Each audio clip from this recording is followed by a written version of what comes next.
Reflexão econômica por Luciano Nakabashi. Professor, por que algumas regiões têm mais capital humano do que outras? A gente sabe, olhando os dados, que existe uma divergência no Brasil não só de capital humano, como também da renda. As duas coisas estão muito relacionadas. Essa diferença de capital humano entre as regiões, ela se deve a fatores históricos no país. Tem alguns estudos, alguns autores que vêm fazendo estudos na área. Tem um artigo que é muito interessante, do Rudi Rocha, Cláudio Ferraz e Rodrigo Soares, são 3 economistas da UFRJ, da PUC-Rio, e o Rodrigo Soares está na GV de São Paulo, mas também está na Columbia University.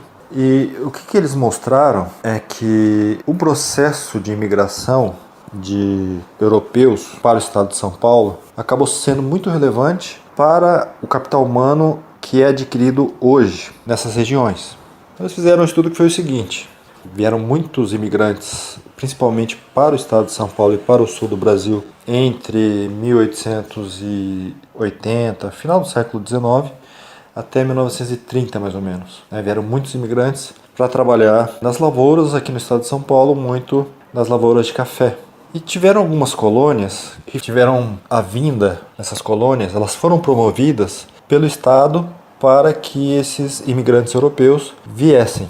Teve um estímulo do Estado em determinadas regiões, são mais ou menos 20 colônias oficiais no estado de São Paulo, nesse período, final do século XIX, começo do século XX. E eles analisaram que esses imigrantes, eles tinham capital humano, nível de escolaridade, de uma menor taxa de analfabetismo do que a média da população do estado de São Paulo.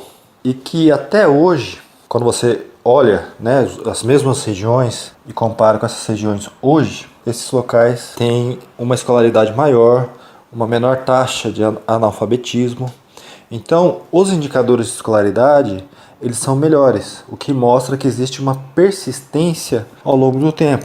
Então, essa política de atração de imigrantes acabou tendo efeitos importantes ainda hoje na formação desse capital humano dessas regiões no estado de São Paulo.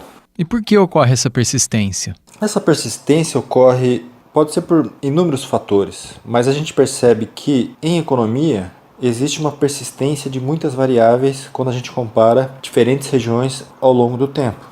Uma das explicações pode ser, você tinha lá mais capital humano, essas pessoas, esses imigrantes vieram e montaram um sistema educacional melhor, mais amplo, e essa população ela já veio mais educada, seus filhos tiveram mais acesso à escolaridade e mantiveram isso ao longo do tempo.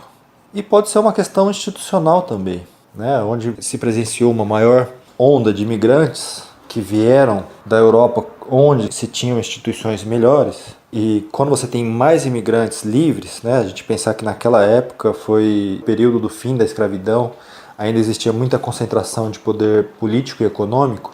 As regiões que tiveram a vinda maior proporcionalmente de imigrantes, esses imigrantes também lutaram por ter mais direitos, porque eles eram livres, por um lado, eles vieram em maior quantidade, já tinham mais capital humano e começaram a ter renda e lutaram por políticas mais amplas em termos de acesso a serviços públicos, inclusive escolaridade. Então você criou instituições onde o setor público, seja estadual ou mesmo municipal, ele acabou sendo criado ou sendo moldado de forma a ofertar serviço para uma parcela mais ampla da população. E isso tem efeitos ao longo do tempo, Quando você monta instituições que favorecem uma parcela mais ampla da população, mesmo que seja em nível municipal, isso tende a persistir ao longo do tempo, porque essa parcela é favorecida, você distribui a escolaridade e, consequentemente, o poder econômico e político. Mas o ponto aqui mais relevante é que muitas políticas elas acabam sendo muito persistentes ao longo do tempo.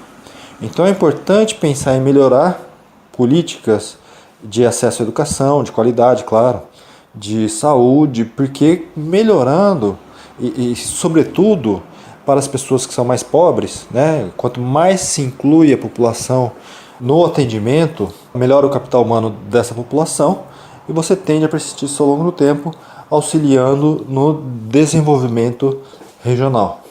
Eu sou Gabriel Soares, nós ouvimos o professor Luciano Nakabashi, da FEA USP Ribeirão. Reflexão econômica por Luciano Nakabashi.